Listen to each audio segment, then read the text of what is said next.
6 days ago, Russia's Vladimir Putin sought to shake the very foundations of the free world, thinking he could make it bend to his menacing ways. But he badly miscalculated. He thought he could roll into Ukraine and the world would roll over.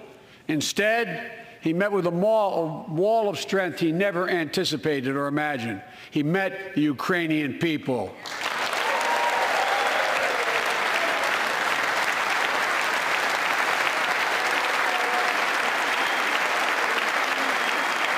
From President Zelensky to every Ukrainian, their fearlessness, their courage, their determination literally inspires the world. Groups of citizens blocking tanks with their bodies, everyone from students to retirees to teachers, turned soldiers defending their homeland. And in this struggle, President Zelensky said in his speech to the European Parliament, "Light will win over darkness." The Ukrainian ambassador to the United States is here tonight, sitting with the First Lady. Let each of us, if you're able to stand and send an unmistakable signal to the world of Ukraine. Thank you. Thank you, thank you, thank you.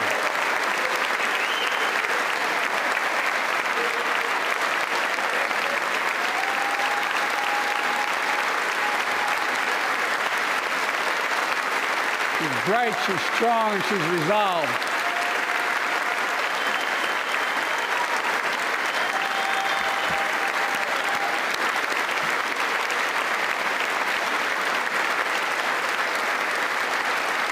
Yes,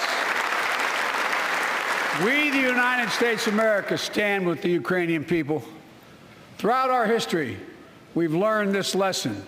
When dictators do not pay a price for their aggression, they cause more chaos. They keep moving, and the cost, the threats to America and America to the world keeps rising. That's why the NATO alliance was created, to secure peace and stability in Europe after World War II. The United States is a member, along with 29 other nations. It matters. American diplomacy matters. American resolve matters. Putin's latest attack on Ukraine was premeditated and totally unprovoked. He rejected repeated efforts at diplomacy. He thought the West and NATO wouldn't respond. He thought he could divide us at home, in this chamber, in this nation. He thought he could divide us in Europe as well. But Putin was wrong. We are ready. We are united, and that's what we did. We stayed united. We prepared extensively and carefully. We spent months building coalitions of other freedom-loving nations in Europe and the Americas, from America to the Asian and African continents, to confront Putin. Like many of you, I spent countless hours unifying our European allies. We shared with the world in advance what we knew Putin was planning and precisely how he would try to falsify and justify his aggression. We countered Russia's lies with the truth. And now that he's acted, the free world is holding him accountable, along with 27 members of the European Union, including France, Germany, Italy, as well as countries like the United Kingdom, Canada, Japan, Korea, Australia, New Zealand, and many others. Even Switzerland are inflicting pain on Russia and supporting the people of Ukraine. Putin is now isolated from the world more than he has ever been. Together,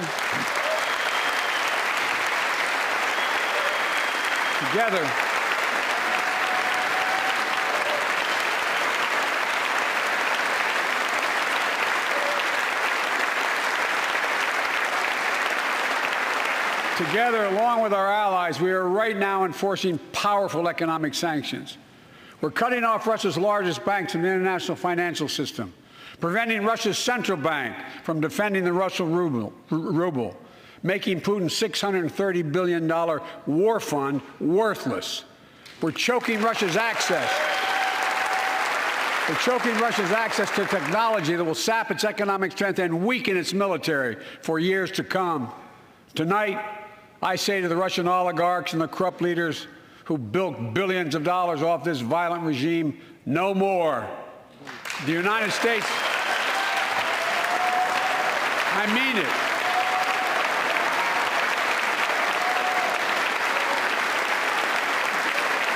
The United States Department of Justice is assembling a dedicated task force to go after the crimes of the Russian oligarchs. We're joining with European allies to find and seize their yachts, their luxury apartments, their private jets. We're coming for your ill-begotten gains. And tonight, I'm announcing that we will join our allies in closing off American airspace to all Russian flights, further isolating Russia and adding additional squeeze on their economy.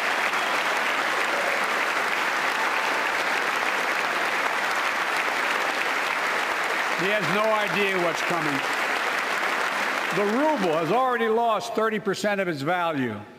The Russian stock market has lost 40% of its value, and trading remains suspended. The Russian economy is reeling, and Putin alone is the one to blame. Together with our allies, we're providing support to the Ukrainians in their fight for freedom. Military assistance, economic assistance, humanitarian assistance. We're giving more than $1 billion of direct assistance to Ukraine, and will continue to aid the Ukrainian people as they defend their country and help ease their suffering.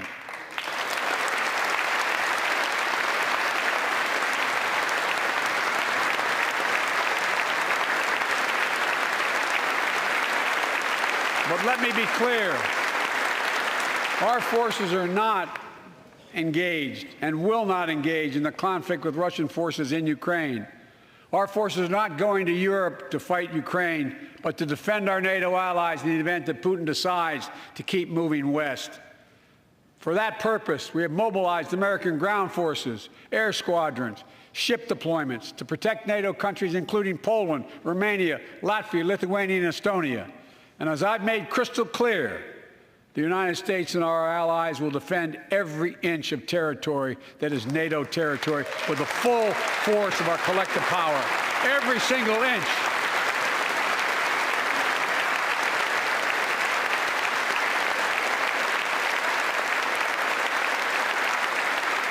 And we're clear-eyed. The Ukrainians are fighting back with pure courage.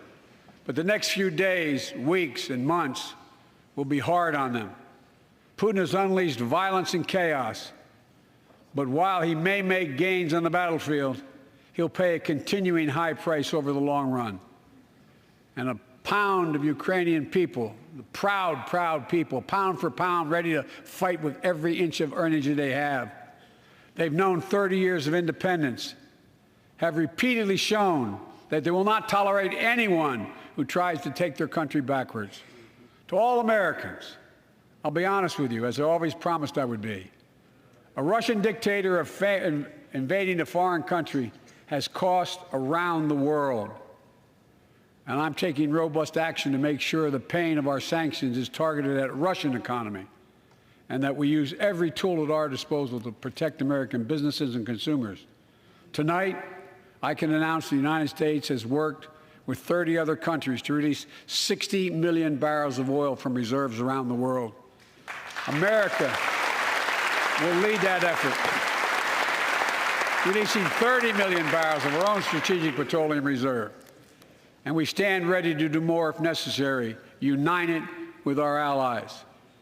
These steps will help blunt gas prices here at home, but I know news about what's happening can seem alarming to all Americans. But I want you to know we're going to be okay. We're going to be okay. When the history of this era is written, Putin's war in Ukraine will have left Russia weaker and the rest of the world stronger.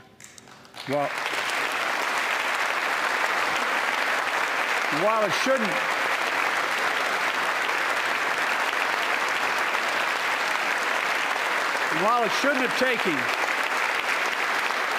shouldn't have taken something so terrible for people around the world to see what's at stake, now everyone sees it clearly. We see the unity among leaders of nations, a more unified Europe, a more unified West. We see unity among the people who are gathering in cities and large crowds around the world, even in Russia, to demonstrate their support for the people of Ukraine. In the battle between democracy and autocracies, Democracies are rising to the moment, and the world is clearly choosing the side of peace and security. This is the real test, and it's going to take time. So let us continue to draw inspiration from the iron will of the Ukrainian people. To our fellow Ukrainian Americans who forged the deep bond that connects our two nations, we stand with you. We stand with you. Putin may circle Kyiv with tanks, but he'll never gain the hearts and souls of the Iranian people. He'll never extinguish their love of freedom, and he will never weaken the resolve of the free world.